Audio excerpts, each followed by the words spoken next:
Bonjour et bienvenue dans cette nouvelle vidéo de présentation pour les multivers de Bibu. Il s'agit d'un jeu qui s'appelle Ultimate Nuts War, dans lequel nous allons devoir utiliser une petite équipe de rongeurs qui aura pour objectif de récupérer des petites noisettes d'or qui seront disséminées en début de partie comme ça sur le terrain. Il s'agit d'un jeu de plateau jouable jusqu'à 4. On utilise des plateaux différents en fonction du nombre de joueurs. Alors là, pour l'exemple, j'ai pris le plateau de jeu à 2. Voilà. Alors, je précise que le jeu est présenté sur Tabletop Simulator, mais qu'il existe évidemment, son proto-table existe bel et bien. Une fois qu'on a mis en place le jeu, qui se met en place très rapidement, parce qu'en fait, on nous impose, en fonction du plateau qu'on utilise, on va nous imposer des espèces. Donc là, on est sur le plateau des castors et des lapins. Voilà. Aucune différence entre les espèces, si ce n'est que, il existe également des cases de biomes, on va dire, qui leur sont prédisposées, sur lesquelles certaines espèces vont être fortes et d'autres vont être moins fortes. Ça ressemble un petit peu à un jeu de loi où en fait on va arpenter le jeu de case en case, sauf qu'on n'aura pas besoin de dés, voilà. Pour l'exemple, des lapins contre des castors, les castors sont forts sur les rivières, mais sont faibles sur les rochers, alors que les lapins, eux, sont forts sur la plaine et sont faibles dans les forêts. Et ça aura une incidence tout à l'heure dans la présentation du jeu. On a également au sein du jeu des jetons, voilà, des jetons d'état, on en discutera tout à l'heure, des jetons utilitaires, voilà, dont on pourrait éventuellement se passer simplement, voilà, ça image un petit peu plus les choses. Nous avons également pour chaque espèce un petit emblème de gardien ici, voilà, je vous expliquerai après à quoi ça sert également. On a deux petits decks de cartes, un de 45 cartes et un de 20 cartes. Par rapport aux cases qui représentent un petit peu les cases spéciales du jeu. Si par exemple un de mes rongeurs, donc moi éventuellement je vais jouer les castors, j'arrive à atteindre cette case là, la case atout ici, eh bien je vais piocher la première carte atout. Et la première carte atout, si je le mets à l'endroit ce sera peut-être mieux quand même, voilà, la première carte atout, eh bien voilà, il s'agit d'une carte contre. On a plusieurs types de cartes, on va essayer d'en révéler quelques-unes. Voilà, on a les équipements. Hop, encore un équipement. Et on a les objets. Voilà, en fait on en a trois. On a tout d'abord les cartes objets qui peuvent s'utiliser pendant notre tour uniquement et qui sont à usage unique. Par exemple là on est sur un piège accro, donc le piège accro il va pouvoir placer le jeton piège comme ça directement sur une des cases voilà, qui correspond à la description de la carte. On a les cartes d'équipement qui va nous permettre en fait d'équiper l'un de nos rongeurs avec et qui va lui octroyer quelques pouvoirs qui seront évidemment temporaires. Pour équiper un rongeur, nous avons des petites cartes ici qui représentent nos trois rongeurs. Je leur ai donné des petits noms pour les rendre plus rigolos. Donc Hector, Victor et Igor, les castors, parce qu'il fallait que ça rime, sinon c'était pas drôle. Et du coup, par exemple, si je veux équiper mon casque d'écorce acier concentré à Victor, et ben voilà, je le mets à côté, je le mets dessous, voilà, en fonction de si je veux le consulter facilement ou pas. Voilà. Et chaque castor peut obtenir un équipement par tour, jusqu'à un maximum de 3 équipements. Ça c'était pour les cartes atout. Voilà, il en existe beaucoup, voilà, donc c'est pour ça qu'on a un petit deck de 45 cartes. Et on a également, en moins grande quantité, donc les cartes mystères. Et les cartes mystères, en fait, eh bien, elles vont montrer un petit peu le bout de leur nez quand on va commencer à se promener autour des cases, enfin sur les cases mystères, justement, ici. Évidemment, ce sont sur ces cases-là que se trouve notre objectif de jeu, qui sont de récupérer les petites noisettes d'or. des petits glands d'or d'ailleurs. Donc quand mon castor, là il s'agit de Victor, quand Victor va arriver sur cette case-là, avant même de pouvoir récupérer ma noisette d'or, je vais devoir révéler la première carte mystère. Hop! Et là, il se trouve que, eh bien, je suis tombé dans une espèce de piège de la nature, et mon rongeur, qui pensait être arrivé sur la case, est finalement perdu en plaine. Donc, mon adversaire doit placer mon rongeur sur... D'ailleurs, il y a une petite faute là, c'est pas sur une forêt de son choix, c'est sur une plaine de son choix. Voilà. Petit accro de la version tabletop.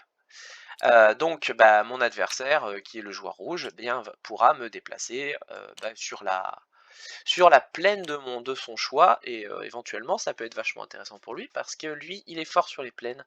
Donc voilà. On va revenir au début. Hop, donc il existe également d'autres cartes mystères. On a des cartes plus ou moins dérangeantes d'ailleurs. Voilà, on a à peu près un petit mélange là de ce qui se fait de mieux. On a... j'aimerais bien trouver l'autre aussi. Hop, celle où il se passe rien. Parce que quand il se passe rien, des fois c'est pas mal aussi. Voilà, la voie est libre. On a 5 types de cartes dans les cartes mystères, et c'est important de les présenter parce qu'ils font vraiment partie du jeu. On a la cachette de rongeur, donc c'est le seul qui est véritablement positif. Ça vous permet en fait de piocher 2 cartes atouts, d'en prendre une et la mettre dans votre main, et placer l'autre sous le paquet des cartes atouts. Ça vous permet de choisir sur 2 cartes atouts, ça peut être vraiment très intéressant. Mais bon, c'est assez compliqué de tomber dessus, mais quand on tombe dessus, ça fait toujours plaisir. On a les cartes de rongeurs perdus, donc il y a une carte de rongeur perdu pour chaque type de terrain, donc rongeur perdu en rocher, rongeur perdu en rivière, en plaine, etc. On a les cartes de voie libre, donc il se passe à rien, et c'est déjà pas mal comme c'est indiqué. On a les cartes pris au piège, donc là on est dans un piège en fait qui nous bloque complètement notre progression, et donc là notre rongeur recevrait éventuellement un petit marqueur comme ça d'état stoppé pendant 2 tours. Et on a les cartes de prédateurs qui sont un petit peu les pires choses sur lesquelles on a envie de tomber quand on arrive sur ces cases-là. Parce que ça va bousculer en fait notre rongeur à l'autre bout de la carte. Donc le rongeur sur la case mystère recule jusqu'à la prochaine intersection, sens inverse du déplacement du rongeur. Il ne peut plus réaliser de nouveaux déplacements ce tour. Et si c'est une souris, en plus, alors c'est la spécialité des félins de pouvoir battre les souris, mais il existe un prédateur pour chaque type d'animal, pour les castors, pour les lapins, etc., etc. Pour les écureuils aussi. Donc, et là, en fait, l'état d'étourdi est un petit peu plus impactant que les simples états de stoppé. Voilà, je vous expliquerai ça tout à l'heure pour les états. Donc voilà, ça c'était pour les cases mystères. Et donc, il va falloir faire très attention quand on va se promener à proximité de ces cases-là, parce qu'il n'est pas forcément, il n'est pas avéré qu'on puisse atteindre du coup la sacro-sainte petite noisette d'or qui se trouve sur la case. Donc, lors de chaque tour, chaque joueur possède 5 déplacements. Et il peut faire autant de déplacements qu'il souhaite à son équipe, en respectant ce chiffre-là, et en respectant la règle qui va suivre. Nous avons des cases qui sont à la fois, qui sont soit faciles, soit neutres, soit difficiles. Si le nom de votre rongeur, le nom de l'espèce de votre rongeur, est inscrite sur une des cases, par exemple, là il y a lapin en vert, ça veut dire que le lapin, en fait, il va utiliser qu'un seul déplacement pour aller dessus, et il va gagner ses confrontations. Et les confrontations, c'est quand 2 espèces se rencontrent sur une case. Quand il arrive sur une case rouge, il va falloir qu'il utilise non pas un, mais 2 déplacements pour pouvoir s'y déplacer. Pour le lapin uniquement, voilà. Il devra, et c'est pas tout, il devra arrêter ses déplacements, donc ce lapin-là ne pourra pas aller plus loin, en plus d'avoir utilisé 2 déplacements. Et de plus, il perdra ses confrontations. sur cette case-là, si des fois un autre rongeur devait arriver sur cette case. Donc il va falloir placer ces petits rongeurs de sorte à ce qu'ils soient toujours un petit peu en position de force. Voilà, il va falloir réfléchir un petit peu où on se déplace. Donc si, par exemple, là je vais faire un petit exemple.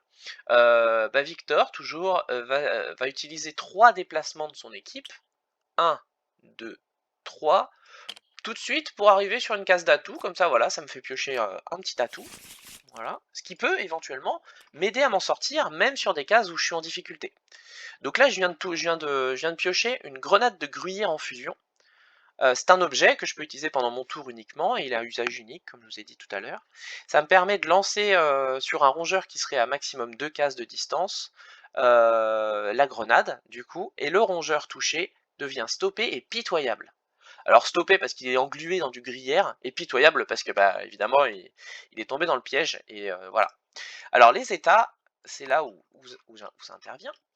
Hop. Les états, ils sont en haut là, les états néfastes de rongeurs.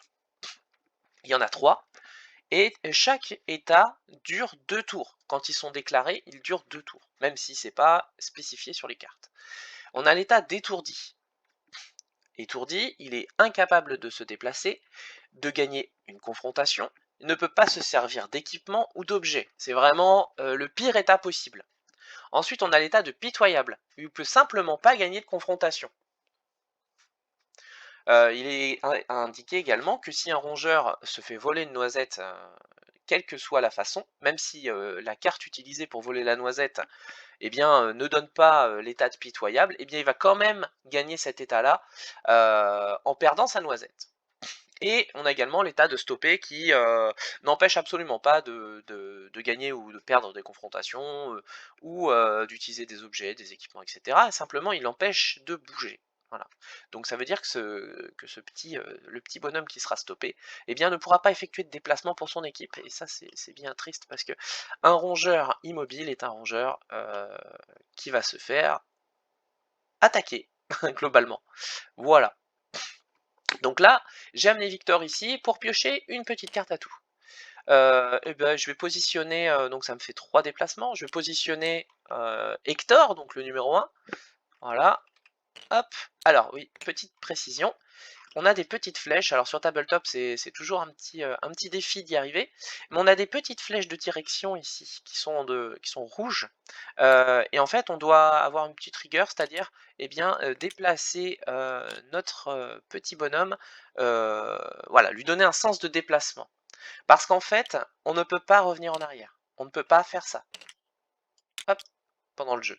Si je décide de m'arrêter sur la forêt, je dois atteindre une autre intersection, donc par exemple ici ma case atout, pour que au prochain tour je puisse prendre une autre direction. Parmi les autres directions, je peux soit revenir en arrière sur mon camp, le camp des rongeurs, des castors, pardon, ou alors descendre par le chemin ici pour atteindre la noisette d'or. Et ce n'est que lors des intersections que l'on a le droit de faire des demi-tours, sinon on n'a pas le droit. Je ne peux pas, par exemple, partir de mon camp, pour l'exemple des déplacements, faire 1, 2, puis 3 et 4. Ça, c'est interdit également. Je ne peux pas finir mon déplacement sur la forêt pour que au prochain tour, je renvoie en fait ma carte, mon petit jeton de l'autre côté. Voilà, il faut respecter cette petite case jusqu'à une intersection. Et donc pour finir, voilà, Hector lui va faire 2 déplacements, et donc ça va clore en fait complètement les déplacements pour mon équipe, vu que j'en ai utilisé 5. Mon adversaire va jouer également, et ça va être à nouveau à mon tour de jouer. Donc là, je ne suis pas équipé encore. Voilà. Donc à mon prochain tour, je décide que Victor utilise le chemin. Le chemin, il est dans les deux sens en fait, c'est un chemin en pente, et par exemple là on utilise un déplacement pour descendre et 2 déplacements pour monter. Donc moi je descends, donc c'est parfait, donc 1, 2, 3. Je tente de récupérer la noisette d'or. Ah, parfait. Cachette de rongeur. Donc là, ça veut dire que, eh bien, j'ai le droit de regarder les 2 premières cartes atouts, d'en choisir une. Alors regarder, ça veut pas dire révéler, hein, vous le révélez pas pour votre adversaire. Là, on va montrer sur des révélations, comme ça, voilà, ce sera plus simple. On a une pierre philosophale qui nous permet de transformer n'importe quelle case sur laquelle nous sommes en une case spécifique. Par exemple, je peux transformer, c'est là où ça peut être assez rigolo, je peux transformer, juste pour embêter mon adversaire, eh bien, une case de plaine, qui est une case quand même très intéressante pour nos copains les lapins, en case de rivière.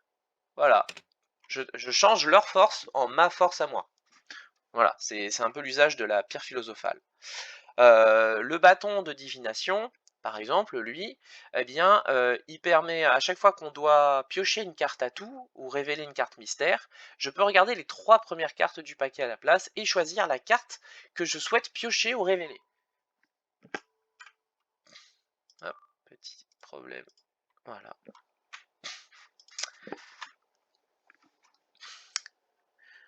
Donc ça, c'est plutôt intéressant aussi si on veut éviter de tomber dans les pièges ou se faire agresser par des prédateurs. Par contre, c'est à usage unique, on l'équipe évidemment à notre rongeur, et une fois qu'on a utilisé son effet une fois, eh bien, on s'en défausse. Voilà, puisque les cartes équipement, il ne faudrait pas que ça reste trop longtemps, sinon ça serait beaucoup trop fort sur le jeu.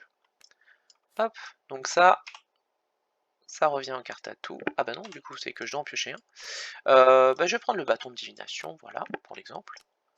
Et l'autre va dessous.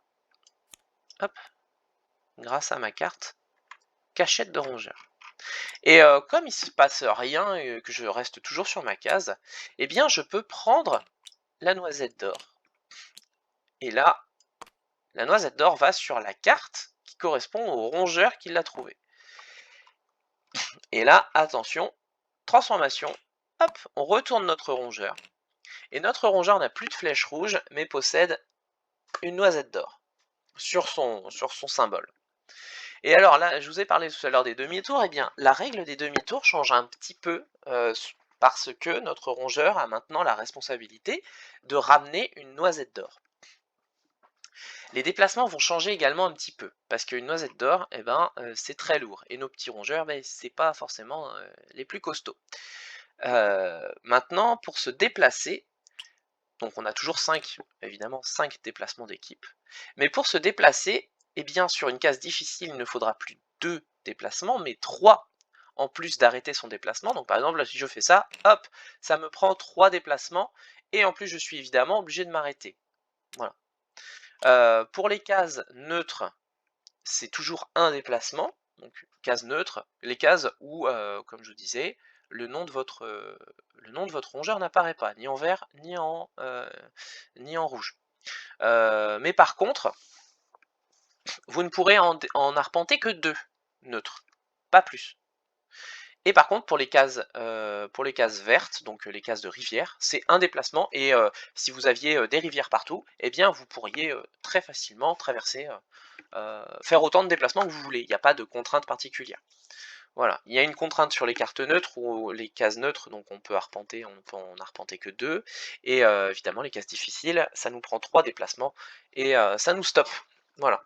En plus de nous mettre dans une position un petit peu délicate, parce que un castor sur des rochers qui porte une noisette d'or, c'est pas forcément la meilleure option pour vous. Cependant, le jeu étant assez taquin, si vous voulez faire un retour rapide dans votre camp, parce que ça va être ça maintenant l'objectif, vous n'allez pas avoir d'autres solutions, sauf faire des énormes détours, vous n'allez pas avoir de grandes solutions pour passer sans vous frotter au rocher.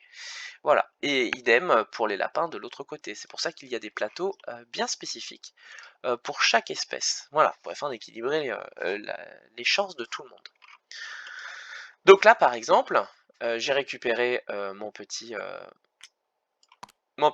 machin, voilà, il me reste 2 déplacements. Ça veut dire que là, mon rongeur, en fait, ici, c'est soit je l'envoie ici, et à ce moment-là, il va quand même faire un sacré détour, soit j'attends le tour prochain pour lui faire un autre déplacement. Eh bien, ça, ce sera à votre convenance.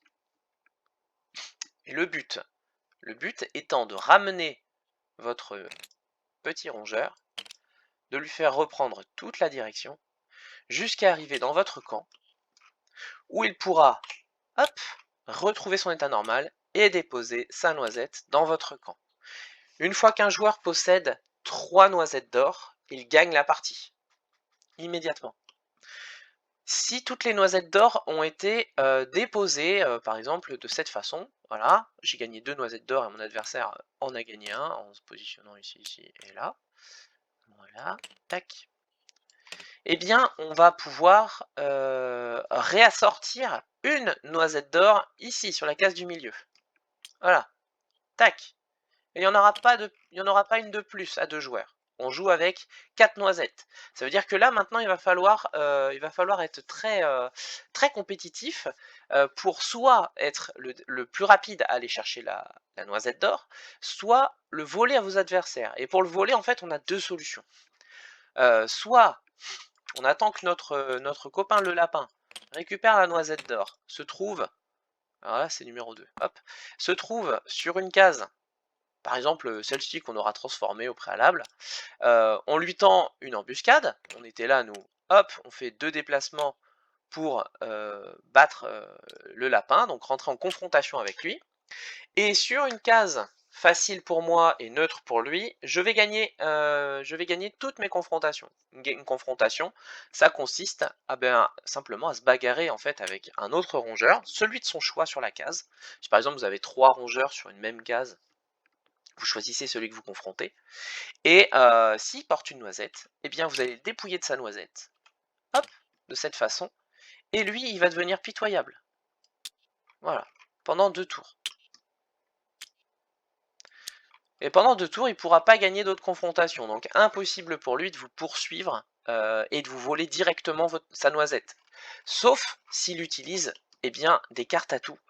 Et les cartes atouts sont des solutions, même pour les joueurs qui ont des rongeurs qui sont pitoyables, de gagner des confrontations. Par exemple, nous avons dans les cartes atouts un rongeur bagarreur. Vous gagnez la confrontation en cours. Et alors les contres sont évidemment très intéressants parce qu'ils peuvent être joués lors de n'importe quel tour. Et donc éventuellement tendre des embuscades à votre adversaire. On a également des équipements comme des épées, etc. qui peuvent vous donner l'avantage en termes de confrontation. L'autre façon de voler une noisette, c'est d'attendre que votre adversaire en ait une dans son camp, et d'attaquer son camp directement. Et alors là, c'est un peu spécial. Dans l'absolu. Le camp est protégé éventuellement, par un gardien. Et le gardien, en fait, tant qu'il est dans le camp, c'est le seul rongeur sur lequel vous avez le droit de faire une confrontation dans un camp. Mais un camp, c'est un petit peu, pour les lapins par exemple, c'est une case qui est facile pour eux, c'est-à-dire une case de prédilection, c'est une plaine pour eux. Donc si je veux rentrer, hop, comme ça, la fleur au fusil, rentrer dans le camp des rongeurs, des lapins, leur voler leur noisette et repartir, c'est pas tout à fait comme ça que ça risque de se passer. Si je ne ruse pas, je ne peux pas arriver dans un camp et voler quoi que ce soit. Par contre, je peux encore une fois utiliser des atouts. Alors les atouts, hop, par exemple ma grenade. Ma grenade, elle peut stopper et rendre pitoyable un rongeur. Mais ce sera pas suffisant, je suis en train de réfléchir, ce sera pas suffisant pour battre un gardien, parce que l'effet de pitoyable n'affecte pas le gardien. C'est une des spécialités du gardien. Hop. Par contre... Ah, parfait. Cette carte-là serait parfaite. Une pralinée de carottes saupoudrée de gruyère. Donc on a essayé de mettre beaucoup d'humour dans les cartes, de sorte à ce que ce soit rigolo à lire. Donc là, en fait, cette carte-là me permet de récupérer un appât et de le positionner à 2 cases de distance. Tous les rongeurs des autres couleurs qui se trouvent à 2 cases de distance de cet appât doivent absolument y aller, récupérer ce petit fromage. Et s'ils le récupèrent, eh bien ils deviennent pitoyables, en plus de s'être déplacés. Donc par exemple, là, je peux très bien dire, Ben voilà, et de plus, ils ont fini leur tour. C'est-à-dire qu'ils ne pourront pas faire d'autres déplacements. Donc là, par exemple, au prochain tour, le lapin, eh bien, le plus proche, sera obligé de se déplacer pour manger. Donc là, j'ai fait de sorte à ce que bah, ce soit le gardien qui sorte. Donc là, il va défausser mon appât, il va se positionner là, il va toujours être le gardien, bien sûr, mais il sera plus dans son camp, donc beaucoup moins dangereux pour moi. Et il va en plus être pitoyable parce que bah, il s'est fait un petit peu avoir en mangeant son appât. Ce qui me laisse le champ libre, ici, pour Hector, en fait, eh bien de faire ces 3 déplacements, d'atteindre gentiment le camp, récupérer la noisette, et reprendre sa direction inverse. Parce qu'en fait, quand on a fini une confrontation dans un camp et qu'on a gagné on est éjecté dans le sens qu'on veut. Alors, si on a perdu la confrontation, c'est le joueur adverse qui nous éjecte dans le sens qu'il veut. Si on gagne la confrontation, c'est nous qui nous éjectons de 2 cases, en fait, dans le sens qu'on veut. Et c'est 2 cases à chaque fois. Ça permet en fait de rebondir. Parce qu'en fait, une chose spécifique, on ne peut pas finir son déplacement sur un camp de rongeurs, sauf le nôtre évidemment. Mais on ne peut pas genre camper ici, voilà, de sorte à... Voilà, c'est pas possible. Hop, donc là j'ai récupéré la noisette, etc., etc. Et le but du jeu étant d'avoir mes 3 noisettes ici. Le jour où j'arrive à avoir mes 3 noisettes, eh bien je gagne la partie, tout simplement. C'est un jeu qui se veut assez tactique, il peut y avoir plusieurs lectures. Les jeunes joueurs peuvent s'amuser à déplacer les petits rongeurs, c'est assez rigolo. Les joueurs qui ont une réflexion un peu plus tactique en fait, eh bien ils vont éventuellement faire des parties un peu plus longues, plus palpitantes, etc. Voilà. J'espère que cette vidéo vous aura plu, en tout cas, moi j'ai pris beaucoup de plaisir à la faire. Elle est un petit peu longue, mais comme il y a beaucoup de choses à dire malgré, le peu de contenu du jeu, évidemment, ça prend un peu de temps. Je vous remercie en tout cas, je vous souhaite une bonne journée et à bientôt dans les multivers de Pipu.